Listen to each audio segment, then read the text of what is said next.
प्रेम से बोलिए पार्वती पते हर हर महादेव। प्रिय भक्तों, आज कार्तिक माह शुक्ल पक्ष की चतुर्दशी तिथि है और आज बैकुंठ चतुर्दशी का व्रत है। इसे बैकुंठ चौदस या हरिहर मिलन के नाम से भी जाना जाता है। आज के दिन शिव जी विष्णु भगवान से मिलकर उन्हें सृष्टि का कार्यभार सौंपते हैं। यह एकमात्र ऐसा दिन है जब शिव जी को तुलसी तथा विष्णु जी को बेलपत्र अर्पित किया जाता है। साल में एक बार बैकुंठ चौदस पर शिव जी तुलसी स्वीकार करते हैं। पुराणों के अनुसार आज बैकुंठ का द्वार खुला होता है। इस दिन सिर्फ भगवान विष्णु का नाम लेने मात्र से तथा श्री हरि कीर्तन बैकुंठ चतुर्दशी की कथा को श्रवण करने मात्र से व्यक्ति को अनंत पुण्य फल की प्राप्ति होती है। साथ ही व्यक्ति का स्थान बैकुंठ में सुनिश्चित हो जाता है, उसे स्वर्ग की प्राप्ति होती है। तो आज मैं सुना रही हूँ बैकुंठ चौदस की बड़ी ही पावन, दुर्लभ तथा पौराणिक कथा, जिसे बिना बीच में छोड़े एक साथ श्रवण करना कल्याणकारी होता है। तो आप सभी भक्तगण इन कथाओं को बड़ी श्रद्धा तथा प्रसन्न चित्त मन से सुनिएगा। तो आइए प्रथम पूज्य श्री गणेश जी के चरणों का ध्यान करते हुए कथा का श्रवण करते हैं। ओम गं गणाधिपतये नमः। बैकुंठ चतुर्दशी के प्रथम कथा के अनुसार एक बार की बात है, नारद जी पृथ्वी लोक से घूमकर बैकुंठ धाम पहुँचते हैं। भगवान विष्णु उन्हें आदर पूर्वक बिठाते हैं और प्रसन्न होकर उनसे आने का कारण पूछते हैं। नारद जी कहते हैं, हे प्रभु, आपने अपना नाम कृपा निधान रखा है। इससे आपके जो प्रिय भक्त हैं वही तर पाते हैं, जो सामान्य नर नारी हैं वह वंचित रह जाते हैं। इसलिए आप मुझे कोई ऐसा सरल मार्ग बताइए जिससे सामान्य भक्त भी आपकी भक्ति कर मुक्ति पा सकें। यह सुनकर विष्णु जी बोले, हे नारद, मेरी बात सुनो।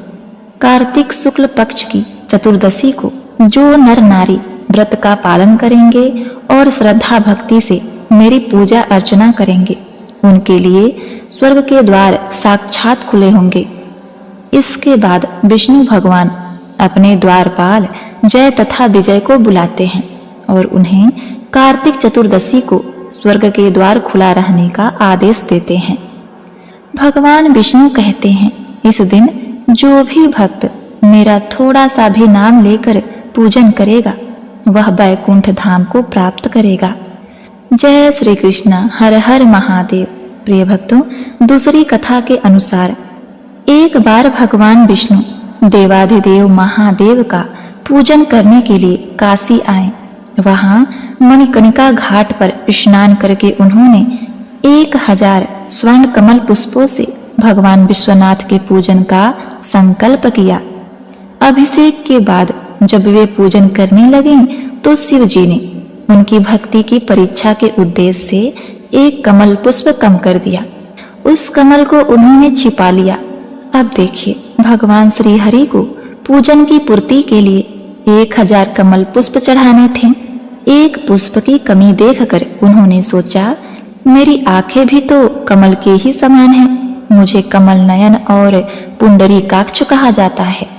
यह विचार कर भगवान विष्णु अपनी कमल समान आंखें चढ़ाने को प्रस्तुत हुए। विष्णु जी की इस अगाध भक्ति से प्रसन्न होकर देवाधिदेव महादेव प्रकट होकर बोले, हे विष्णु, तुम्हारे समान संसार में दूसरा कोई मेरा भक्त नहीं। आज की यह कार्तिक शुक्ल चतुर्दशी अब बैकुंठ चतुर्दशी कहलाएगी और इस दिन व्रत पूर्वक जो पहले आपका पूजन करेगा उसे बैकुंठ लोक की प्राप्ति होगी। भगवान शिव ने बैकुंठ चतुर्दशी को करोड़ों सूर्यों के कांति के समान वाला सुदर्शन चक्र विष्णु जी को प्रदान किया। शिव जी तथा विष्णु जी कहते हैं कि इस दिन स्वर्ग के द्वार खुले रहेंगे। मृत्यु लोक में रहने वाला कोई भी व्यक्ति इस व्रत को यदि करता है तो वह अपना स्थान बैकुंठ धाम में सुनिश्चित करेगा। एक बार प्रेम से बोलिए, जय श्री हरि, जय शिव शंकर, ओम नमः शिवाय। बैकुंठ की अभिलाषा रखने वाले भक्तों के लिए कल का दिन बड़ा ही दुर्लभ तथा विशेष है। इस दिन खुल रहा है स्वर्ग का द्वार। कार्तिक मास के शुक्ल पक्ष की चतुर्दशी तिथि को बैकुंठ चतुर्दशी या बैकुंठ चौदस कहते हैं। इस दिन भगवान विष्णु के साथ साथ भगवान शिव की पूजा अर्चना की जाती है। इस वर्ष बैकुंठ चतुर्दशी 14 नवंबर गुरुवार 2024 को आ रही है। भगवान विष्णु की कृपा पाने के लिए जो भी व्यक्ति बैकुंठ चतुर्दशी पर उनकी पूजा करता है उसे स्वर्ग प्राप्त होता है। मृत्यु के बाद जीवात्मा को बैकुंठ में स्थान मिलता है। सामान्य जनों के लिए बैकुंठ चतुर्दशी पर स्वर्ग के द्वार खुले रहते हैं ताकि उनको विष्णु नाम जप से ही स्वर्ग प्राप्त हो। नारद जी के आग्रह पर भगवान विष्णु ने जय और विजय को बैकुंठ चतुर्दशी पर स्वर्ग के द्वार खोलने का आदेश दिया था। इस दिन भगवान शिव सृष्टि का कार्यभार भगवान विष्णु को सौंपने के लिए उन्हें भेंट करते हैं। इस दिन को हरिहर मिलन के नाम से भी जाना जाता है। वर्ष में यही एकमात्र दिन होता है जब शिव जी को तुलसी और विष्णु जी को बिल्व पत्र अर्पित किया जाता है। धार्मिक मान्यता है कि इस दिन भगवान विष्णु के परम धाम बैकुंठ के दरवाजे सभी प्राणियों के लिए खुले रहते हैं, इसलिए इसे बैकुंठ चौदस कहा जाता है। अर्थात इस दिन यदि किसी प्राणी की अपने जीवन काल पूर्ण होने के बाद मृत्यु होती है तो वह सीधे बैकुंठ में प्रवेश करता है। स्कंद पुराण की एक कथा के अनुसार श्री हरि विष्णु भोलेनाथ की पूजा करने के लिए काशी आए। गंगा में स्नान करने के बाद उनकी इच्छा भगवान शिव को 1000 स्वर्ण कमल पुष्प चढ़ाने की हुई। पूजा के दौरान भगवान विष्णु ने देखा कि एक फूलों की संख्या कम है। कहा जाता है कि भगवान शिव ने भगवान विष्णु की भक्ति की परीक्षा लेने के लिए एक फूल को छिपा दिया था। जब भगवान विष्णु को कमल का फूल नहीं मिला तो उन्होंने अपनी एक आंख भोलेनाथ को दान करने का विचार किया, क्योंकि विष्णु जी के नेत्रों को कमल नेत्र भी कहा जाता है, जिसे हम सीधे तौर पर कह सकते हैं कमल नयन। जब भगवान विष्णु अपनी आंखें चढ़ाने ही वाले थे तभी भगवान शिव प्रकट हो गए। उन्होंने ऐसा करने से उन्हें रोक दिया। श्रीहरि का अपने प्रति प्रेम देखकर भोलेनाथ बड़े ही प्रसन्न हुए। उसके बाद शिव जी ने उन्हें सुदर्शन चक्र प्रदान किया और कहा कि जो भक्त इस पवित्र दिन पर भगवान विष्णु की पूजा करेगा वह सीधे उनके निवास यानी बैकुंठ धाम जाएगा। तभी से यह बैकुंठ चतुर्दशी मनाया जाता है। भगवान विष्णु ने नारद जी से स्वयं कहा था कि इस दिन जो भी भक्त मेरा थोड़ा सा भी नाम लेकर पूजा करेगा वह बैकुंठ धाम को प्राप्त करेगा। तो प्रिय दर्शकों, आप भी इस शुभ अवसर का लाभ अवश्य उठाइए। अपने जीवन को आनंदमय सुखमय बनाते हुए अंत काल में बैकुंठ की प्राप्ति के लिए मार्ग प्रशस्त करें। हिंदू पंचांग के अनुसार चतुर्दशी तिथि प्रारंभ हो रही है 14 नवंबर गुरुवार के दिन सुबह के 9:43 पर और इस तिथि की समाप्ति होगी 15 नवंबर सुबह के 6:19 पर। और इस दिन भगवान श्री हरि विष्णु की पूजा करने का निषिद्ध काल यानी मध्य रात्रि मुहूर्त होगा 11:38 से 12:31 तक का। कहा जाता है कि निषिद्ध काल बड़ा ही शुभ मुहूर्त होता है। यह आपको रात्रि में 11:38 से 12:31 तक प्राप्त हो रही है। बैकुंठ चतुर्दशी पर बन रहे हैं कई शुभ योग। इस साल 3 शुभ योग में बैकुंठ चतुर्दशी मनाई जाएगी। इस दिन सिद्धि योग, सर्वार्थ सिद्धि योग और रवि योग का निर्माण हो रहा है। गुरुवार की सुबह 6:35 से लेकर 15 नवंबर दोपहर के 12:33 तक और यही सेम समय रवि योग का भी होगा तथा राहु काल रहेगा गुरुवार दोपहर के 1:30 से 3 बजे तक। प्रिय भक्तों, भगवान शिव के पूजा के लिए निषिद्ध काल का मुहूर्त सबसे उत्तम माना जाता है, तो इस समय आप भगवान शिव की पूजा करें। चतुर्दशी तिथि 14वीं तिथि होती है, तो इस दिन 14 के अंक का विशेष महत्व है। आज के दिन 14 दीपक जलाए जाते हैं। यदि आपकी सामर्थ्य हो तो घी के दिए जलाएं, नहीं तो आप दीपक जलाने के लिए ही तिल का प्रयोग कर सकते हैं। सरसों का तेल भी आप जला सकते हैं। इस दिन सुबह जल्दी स्नान कर व्रत के पूजा का संकल्प लिया जाता है और यदि संभव हो तो इस दिन उपवास अवश्य ही करना चाहिए। शुभ मुहूर्त में भगवान शिव और भगवान विष्णु की पूजा संयुक्त रूप से करनी चाहिए। इसके बाद दिन भर उपवास रखना चाहिए। रात के समय भगवान विष्णु और भगवान शिव की कमल के फूलों से पूजा करनी चाहिए। भगवान शिव को आज के दिन बेलपत्र अवश्य चढ़ाएं और कमल के फूल ना मिलें तो गुलाबी फूलों से भगवान शिव का पूजन आज के दिन करना चाहिए।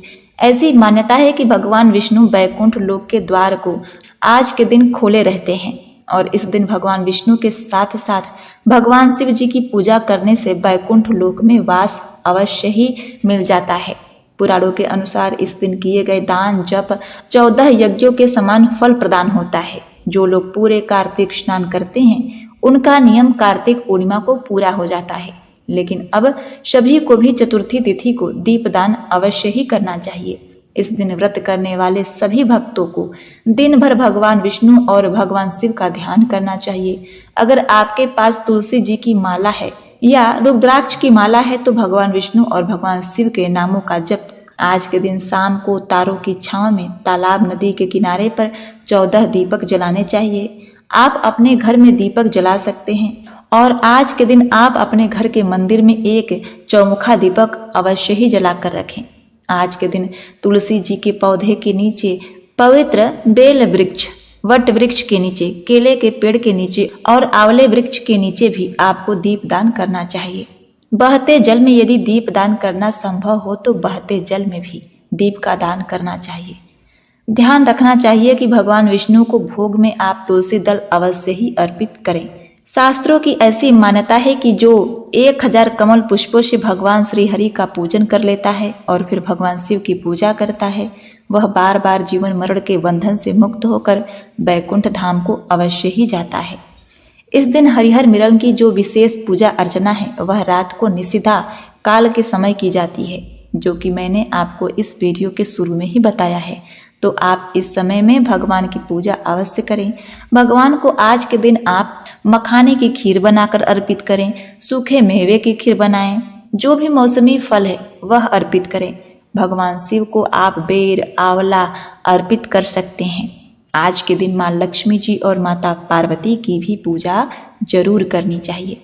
फिर भगवान शिव से और भगवान विष्णु से प्रार्थना करनी चाहिए कि आज के दिन पूजा करते समय या व्रत करते समय हमसे जो भी गलती से भूल चूक हो गई है तो उसके लिए हे भगवान, हे नारायण, हे पार्वती, हे लक्ष्मी, हे शिव जी, आप हमें क्षमा कीजिएगा। पूजा के अंत में यदि आप इस तरह से क्षमा याचना करते हैं तो अगर आपसे कोई गलती हुई होती है तो उसका दोष नहीं लगता। यदि आपकी कोई खास मनोकामना है, विवाह को लेकर, नौकरी को लेकर किसी तरह की कोई बहुत बड़ी समस्या है, उसका निवारण आज के दिन आप भगवान से चाहते हैं तो आज के दिन आपको आटे का एक चौमुखा घी का दिया आसपास के शिव मंदिर में जाकर जलाना चाहिए, जहां पर आप भगवान शिव का और भगवान विष्णु का ध्यान करके सच्चे मन से ओम नमो भगवते वासुदेवाय नमः, शिव जी का पंचाक्षरी मंत्र ओम नमः शिवाय मंत्र का 108 बार जप करें। फिर कमल का पुष्प शिवलिंग पर अर्पित करें। ऐसा करने से आपकी जो भी मनोकामना है वह भगवान अवश्य ही पूर्ण कर देते हैं। दान की जाने वाली वस्तुओं में अन्नदान सबसे महादान माना गया है, तो ऐसे में आप भूखे लोगों को भर पेट भोजन करा सकते हैं और आप खीर का दान इस दिन कर सकते हैं। दूध, घी, गुड़ का दान कर सकते हैं। गौ माता को हरा चारा, गुड़ खिलाएं। जो लोग भगवान विष्णु और भगवान शिव की विशेष कृपा आज के दिन प्राप्त करना चाहते हैं उन्हें आज के दिन ऐसे लोगों की सहायता अवश्य करनी चाहिए जो लोग आर्थिक रूप से बहुत ज्यादा असहाय हों।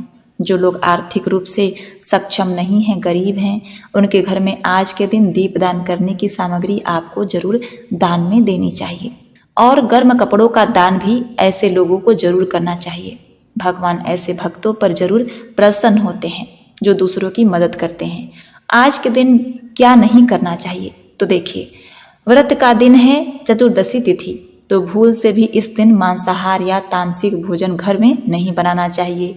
यदि आपने उपवास नहीं रखा है तब भी आपको कुछ नियमों का पालन करना चाहिए, जैसे कि भगवान विष्णु की पूजा और भगवान शिव की पूजा सुबह और शाम को जरूर करें। दीपदान अवश्य करें।